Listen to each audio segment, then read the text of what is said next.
everyone. My name is Joanna, and I'm on the board of our NAMI um, NAMI Johnson County. And I would like to welcome you to our typical Wednesdays lunch and learns. And this one's going to be about big brothers and big sisters of Johnson County. And we welcome Dina Bishara, who is the program and outreach specialist. She holds a MS in policy analysis from Cornell University and has spent her post-collegiate career in the nonprofit arena. Dina is originally from Iowa City, but has spent many years living around the country from Massachusetts to Minnesota.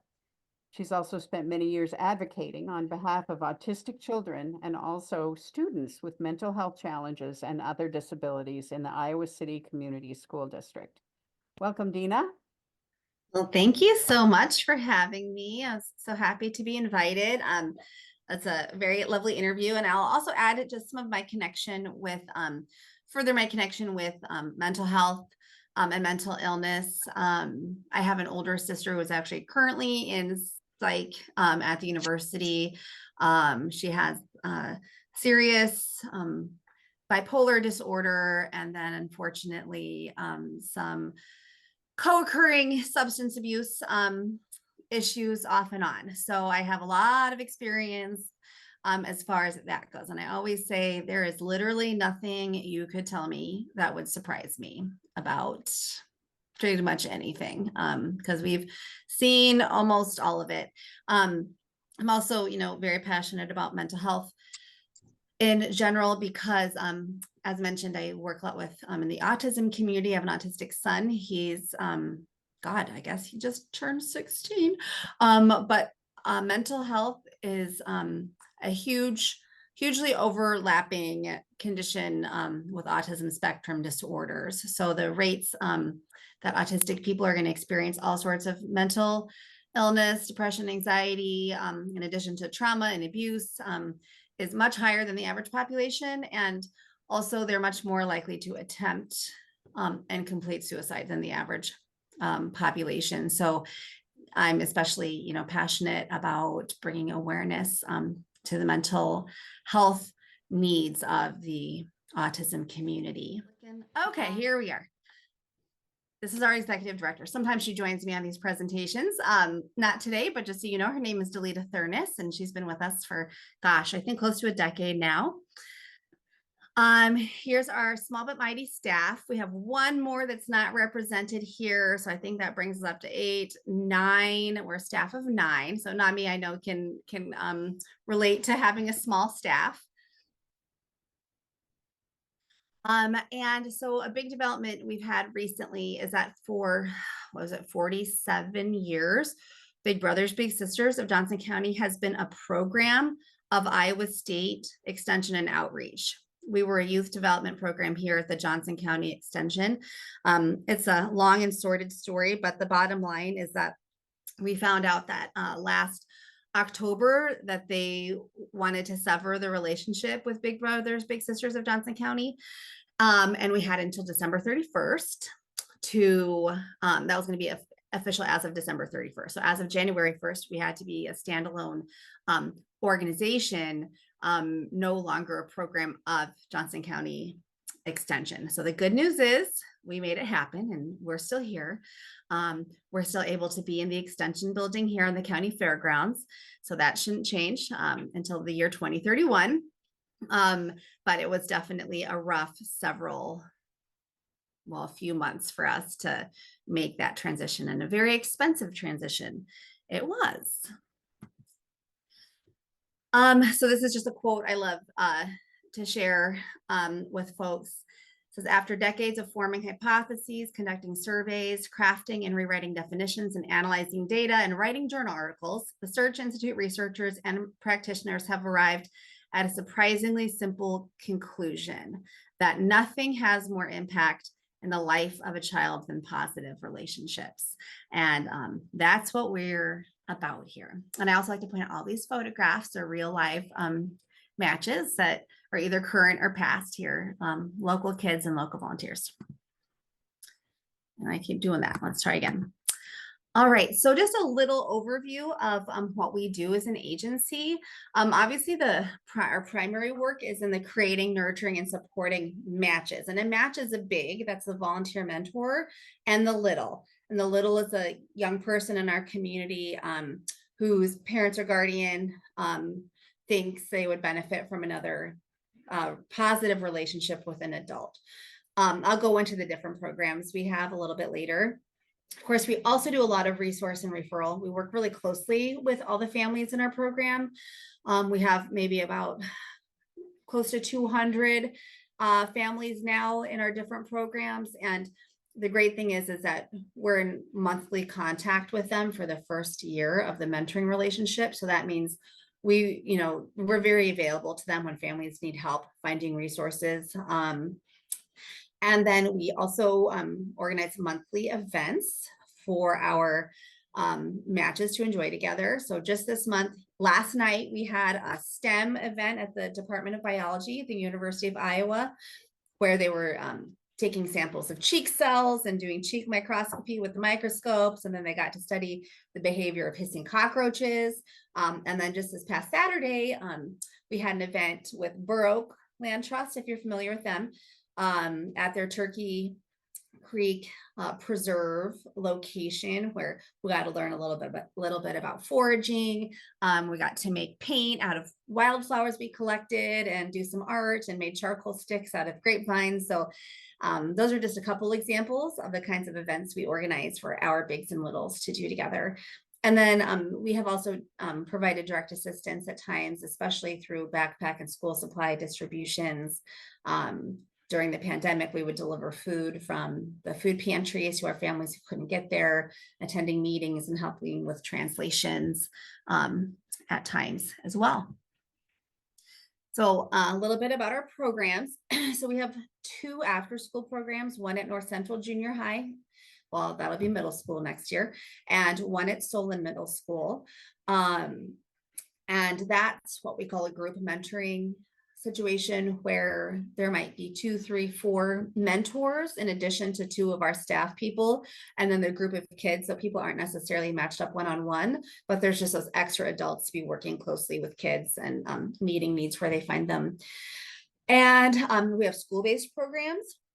That's where the big will go to the school, like over the lunch hour or recess, homeroom, and meet with the child, maybe work on homework if needed, or just have lunch, go to the playground, shoot hoops in the gym, play games, whatever might be on the menu for the day. And then we also have, and the bulk of our matches are in the community-based program. And that's where bigs and littles meet out in the community. They're the ones who are coming to our match events, like at Burr Oak or at the Department of Biology. And in that case, the volunteer and the parents are coordinating to make those arrangements. Whereas the after-school program and the school-based, the parents don't have to be involved as much in the coordination of that, because it's happening at the school. I won't walk through this whole chart, but it's just to give, I like people to just see that what goes into making a match might be more complicated than you think it is. I think sometimes people might just assume we take the first volunteer that comes in and the next kid and stick them together and off they go. But we really have a pretty involved process that, of course, is really in-depth volunteer interview and application process, references, background checks, and all that. But we also interview the family to learn what their preferences are, what the strengths and challenges of the kids are, scheduling availability, and we really want to make sure we can make the best match possible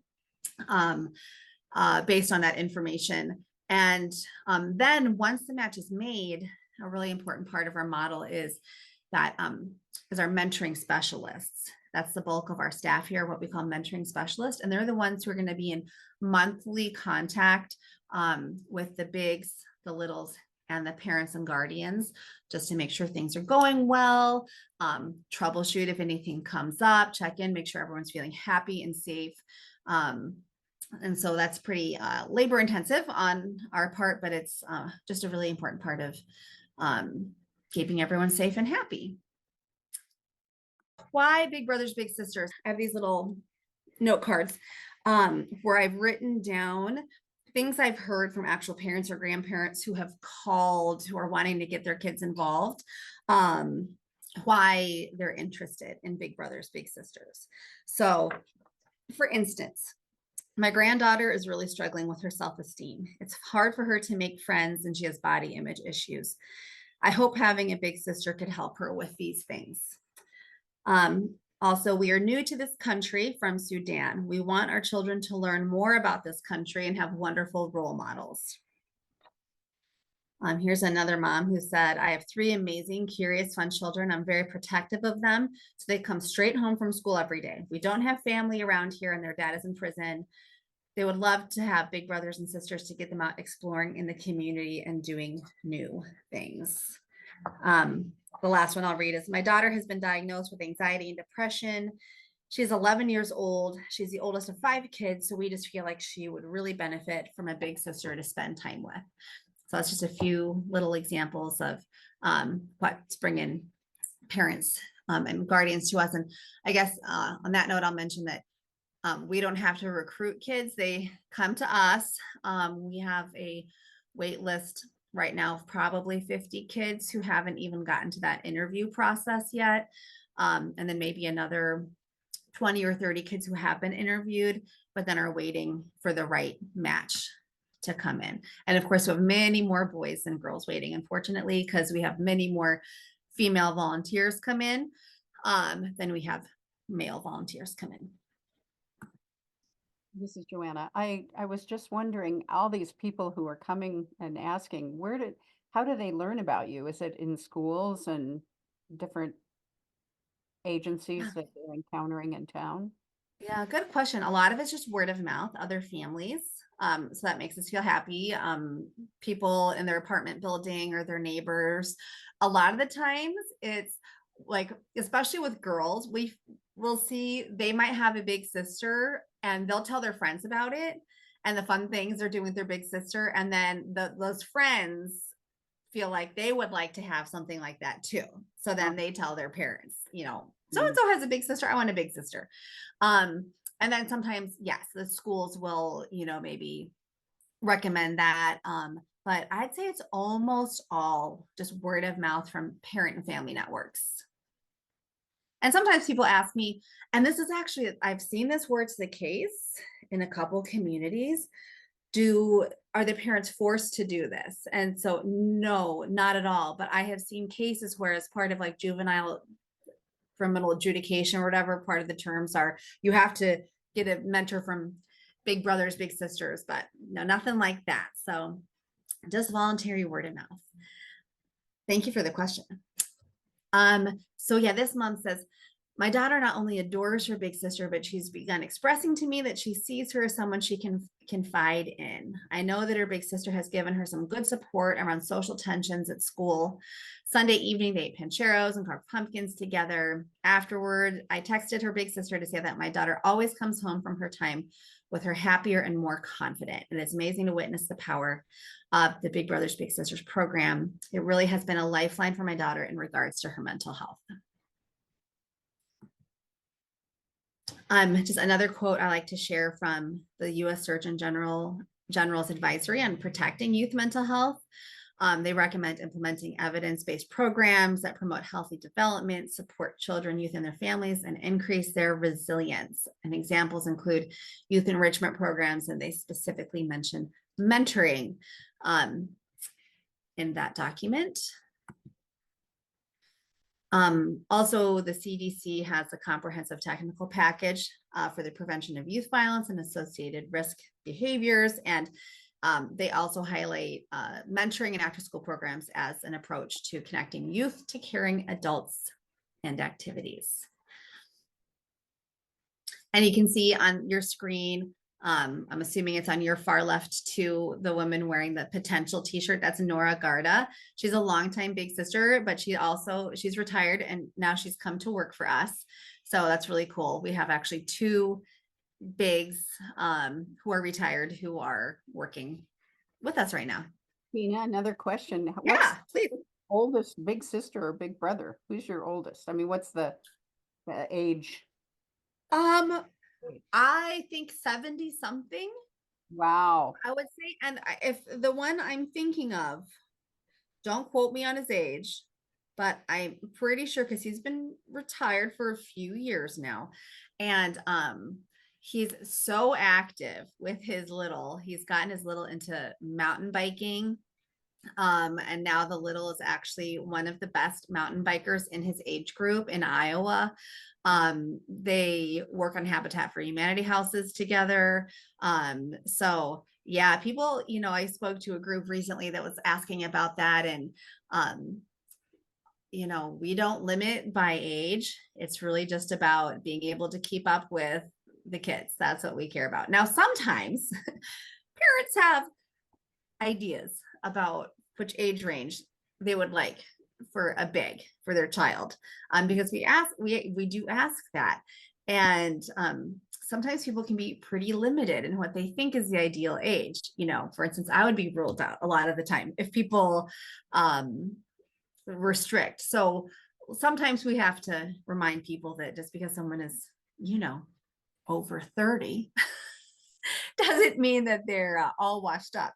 And we have a lot of amazing, 60 plus bigs who have been fantastic mentors and long-term mentors. That's the thing too.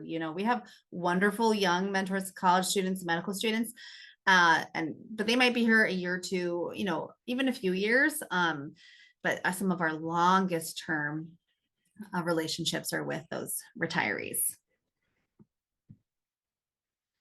All right, this is just an adorable match. Kirk, Saidi, and Amari. And we got this awesome comment from Amari's grandma recently. She said, Kirk and his family have spent time assisting in the growth of my extremely handsome and intelligent grandson, Amari. Amari's mom and I are grateful for the connection. Amari returns from his visits always with that smile you see on the photos. Thanks, Kirk and Big Brothers Big Sisters of Iowa City, for serving our children. Many blessings, and know that the Big Brothers Big Sisters program needs many more volunteers like Kirk to ensure our children are involved in healthy relationships. So I thought that was very sweet, and they are adorable. Okay, so a story. Now, normally I have one story I tell, but, and this is about an after school program, but we just last week had another situation come up that is very similar to the story I tell from a few years ago, and also very relevant to your work here with NAMI. We, at the after school program, they were having a discussion about mental health. And one of the big sisters, who's actually in this photograph, is a licensed mental health counselor. And so they're having this conversation, and all the kids were going around, sharing if they wanted to.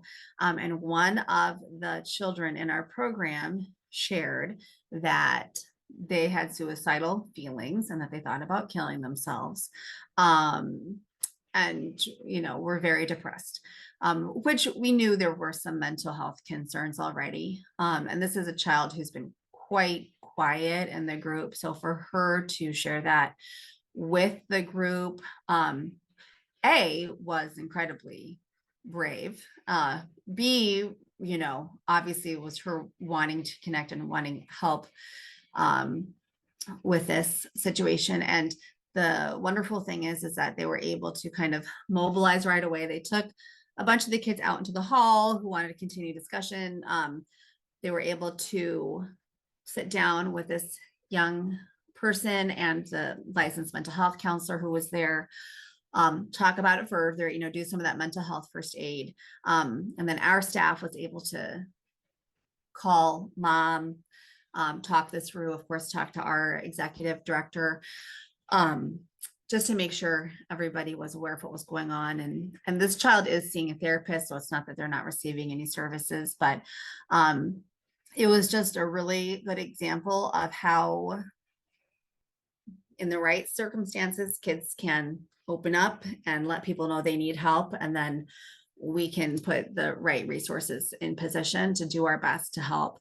And that's not, the first time that something similar has happened, that we've needed to kind of activate when a child has shared that they were, or we've heard about self-harm or things like this. So yeah, so that's a work in progress. We're just gonna hope that everything, keep things going in the right direction for this young lady.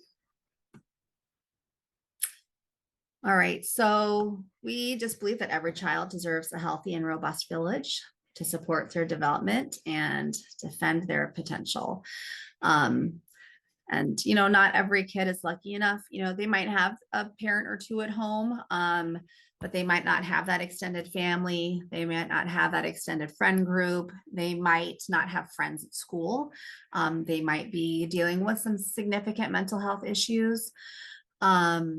And we're finding more and more that a lot of our kids on the wait list are experiencing more significant mental health concerns. We also have lots of kids who are autistic who are coming. And of course, we always remind people our mentors are volunteers, so they're not professionals. We can't expect our mentors to provide professional level expertise. But there's just a lot of, for instance, autistic kids who are lonely, don't have friends, might have anxiety, and would just love someone to be able to go and spend time with once a week or so. This is a great quote from longtime big sister Melissa, whose little just graduated this recently from Tate High and is going to start a Job Corps training in, I believe, Oskaloosa or Ottumwa. And she has shared that as a single mom, she knows how important and hard it was to build a community for myself and my son. And I remember this in my role as big sister. His parents are trusting me, but an honor and privilege to be a part of that. Ways to, if you want to participate or support Big Brothers, Big Sisters, one of our biggest needs is for mentors, especially men and big couples. And we always say, it's a fairly significant commitment. So what we ask for is at least 1 year of the commitment. And we ask our bigs and littles in the community-based program to meet twice a month. In the school-based, it's once a week, and that's during the school year. We try to make it as easy and fun as possible by, offering free events that we organize. And then I also send out a weekly email filled with other ideas of fun things to do in the community. A fun one we had recently was I came up with a herky challenge with all the new herkies out there for our matches to go and take selfies with the herkies. So that was really fun. And we also, like I mentioned, we have what's called big couples. So that can be a couple of any kind, but sometimes it's two buddies who, or, girlfriends, boyfriends, whoever, who want to go on in this together, maybe tag team sometimes. With big couples, they're always going to be matched with boys.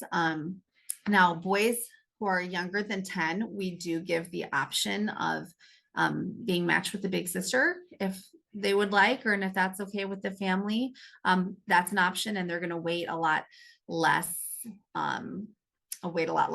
if they're willing to be matched with the big sister. But yeah, so we just always ask, even if it's not you ready to mentor yet, if you could just share with folks who might be good candidates. We're especially looking for people who have some of that experience or comfort level with kids who might have mental health challenges, who might be comfortable hanging out with an autistic kid, because that's not everybody. So those kids tend to wait longer. If you join us on social media, you can follow, love, and share. I've fallen into the position of social media manager. It's not my background or expertise, but I do that all now. And then we love to have people participate in Bowl for Kids' Sake. Is anyone familiar with our Bowl for Kids' Sake fundraiser? Kind of like the NAMI Walk is your big fundraiser of the year and kind of your banner fundraiser. Bowl for Kids' Sake we've been doing for 41 years now, and that's sort of a traditional across all the Big Brothers Big Sisters affiliates across the country. And so what people do is they put together a team of up to 6 bowlers We have usually a few dates at the end of February and the beginning of March. You put together a team, raise $600 as a team, and then come bowl and celebrate with us at Colonial Lanes or Spare Me. So if you have church groups, work groups, service groups, friend groups, anything like that, we love to have broad participation from the community. So I am happy to answer any questions you might have about us. Tell us again how many kids you've got in the program today. Yeah, so we have about 160 in the community-based program right now, about 40 in the school-based program, and I want to say about 30 in the after school. So it was like 230-ish kids at this moment. Now the after school programs are, I think this is going to be this week is the last week, if I'm not mistaken, as the school year winds down. But yeah, it was, with COVID, of course, it kind of wiped out our school-based program for that year or so. So we were rebuilding that over the past couple of years, but that's kind of getting rolling again now, which is great. Yeah, and even with the community-based program, you can imagine making matches in the middle of a pandemic and recruiting volunteers was a problem. So I think our numbers have gone way down. So being at 160 is really exciting for us. Yeah, I think that's, I came from a smallish town, well, a city in Colorado, a smallish city, and you've definitely got a healthy number. Thank you.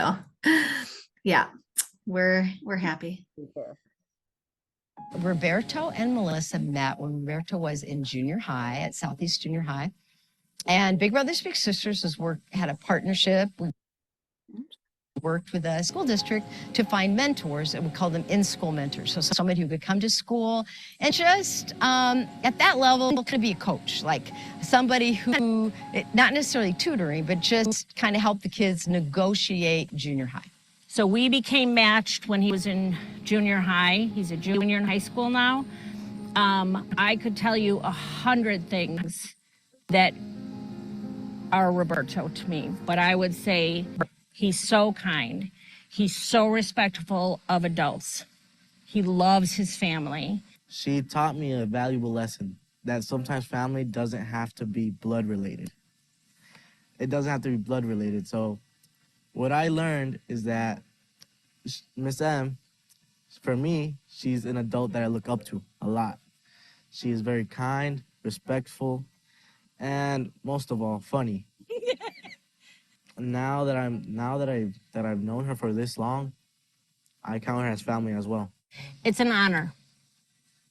Plain and simple, it's an honor. But it's so much more than that, because I have learned just as much from him that he says he's learned from me. It's an unlikely friendship that has just become this amazing thing that we learn from each other. It's not one-sided. This is such an amazing program to be a part of. Back in first grade at Horace Mann, there was this little guy, and he was sweet and funny and was always like, Miss M, can I pass out the napkins? Or can I do this? Can I do that? So I was like, oh, this is such a great little first grader. So at the end of sixth grade, we had kind of come to the end of our road together. I mean, that was our history. And so on our last day, sorry, honey, he said, when do I get to see you again? He was going to junior high. So I'm like, I don't know, we'll figure it out, right? So I went back to the office and I'm like, I need to be a big, and I need my little to be Roberto Garcia. And so it was a little untraditional. He just turned 16 last month. We have been in some capacity together in all that time. When he was little, he would say this: will you still be my big sister when I'm in junior high? I say, sure, if you want me to be. And then he'd finish junior high and I'd be like, oh no, he's not gonna want to hang out with me anymore. He's gonna be in high school. And then at the beginning of high school, will you still be my big sister in high school? And I'd say, yes, but only if you want me to be, right? Like what 16-year-old wants, you know. And now I have to tell you, I don't plan for this relationship to ever end. I don't know that that's what you will get out of Big Brothers Big Sisters, but I can tell you that they foster these relationships, they help you, they plan events for you so that it's not all on your shoulders of what am I going to do this month. You can put into it as little or as much as you want, but whatever you put into it, you are making the life of a child better. You just are. The way that programs like Big Brothers Big Sisters survives and thrives is support from the community, certainly from volunteers, but also people who can support it financially. So certainly if somebody doesn't have the time or inclination to volunteer, supporting the program, keep it as an integral part of the community. And for that to happen, that needs to have a good, solid foundation of financial support. We appreciate donors. We thank them. I am a donor to Big Brothers Big Sisters, and I am thrilled to be able to do that.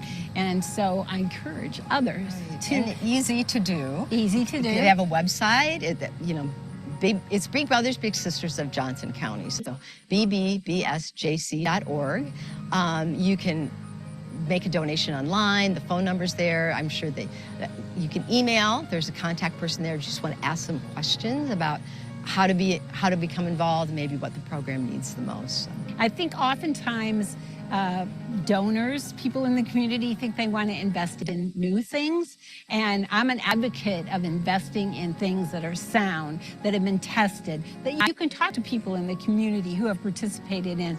And I think Big Brothers Big Sisters is just a terrific example of that. Miss Sun brought me a lot of joy. She's given me things to learn from. She taught me lessons, interact with people. And yes, when I grow up, I intend to have a little, have a little. And I'll have a little. Oh yeah.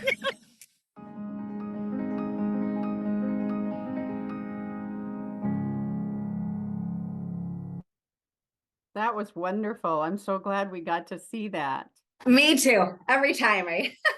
And if you go to our Facebook page, it was just in the past day or two that I created a post with Roberto's graduation party, and there's a great picture of him with Melissa there. So yeah, it's a very, very special story. So I'm glad we made that work. My nephew met his little brother over 30 years ago, and they have been friends for that long. That's in San Diego, but it has been a wonderful relationship. I hear everywhere I go, someone has a story like that. When I went to Oak Knoll a few months ago, I was hearing the same thing. Someone in California, and people walking their littles down the aisle, or the little being, in the wedding party. We had a video from way back where this is one of our old school matches where the little ended up the big was a farmer, and the little ended up farming with the big as his future, job. He joined the farm. So that was really cool too. Yeah. Well, that's a great way to end it. Thank you so much, Dina. I really appreciate your time with us today. Thanks everyone for coming.